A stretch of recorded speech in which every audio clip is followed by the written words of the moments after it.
અરે રૂકો રૂકો રૂકો, આટલા સ્પીડમાં ક્યાં ભાગો છો? એકવાર મારો વિડીયો જોતા જાઓ, જીવનમાં નાનો બદલાવ લાવતા જાઓ. તો હું તમને એમ કહું છું કે તમે તમારા મનને કંટ્રોલ કરો છો કે તમારું મન તમને કંટ્રોલ કરે છે? એક ગામમાં મયંક નામનો છોકરો રહેતો હતો. હવે છોકરો એવો કે એને પોતાના મન ઉપર બિલકુલ કાબૂ નહોતો. એટલે એને કોઈ પણ એમ કહે ને કે બેટા તું આ કામ નહીં કરી શકે, છોડી દે, તો એ છોડી દેતો. એને એવું જ લાગતું કે ના, હું આ કામ નહીં કરી શકું. એટલે પછી એને શું કર્યું, એક વખતે એક સાધુ સંતના ત્યાં ગયો.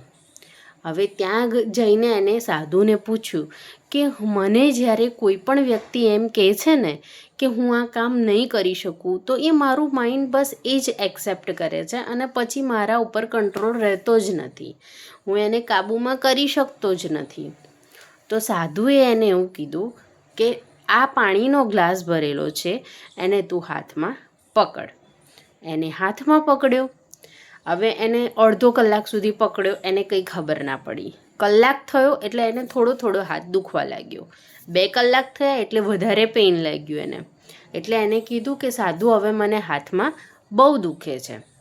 તો સાધુએ તરત એવું કીધું કે બેટા, ગ્લાસનું વજન જે છે ને એ મહત્ત્વનું નથી. ગ્લાસનું જે વજન છે ને એ મહત્ત્વનું નથી, પણ તે એને કેટલા સમય સુધી પકડીને રાખ્યો છે ને એ મહત્ત્વનું છે. એવી જ રીતે કોઈ પણ વ્યક્તિ તને કંઈ પણ કહે તો શું કહે છે એ મહત્ત્વનું નથી, પણ એને તું કેટલું એક્સેપ્ટ કરે છે એ મહત્ત્વનું છે. એટલે એનો મતલબ એવો છે કે તમારે તમારા માઇન્ડ ઉપર કંટ્રોલ કરવાનો છે. તમારે જ તમારા માઇન્ડને કહેવાનું છે કે ફક્ત આ વિચાર છે, હકીકત નથી. હકીકત તમારે બનાવવાની છે, હકીકત મારે બનાવવાની છે, હકીકત તમારે બનાવવાની છે. બરાબર ને? તો કોઈ પણ વ્યક્તિ તમને ગમે તે કહે, વિચાર છે, છોડી દો, એ હકીકત નથી. હકીકત આપણે ખુદ લખવાની છે.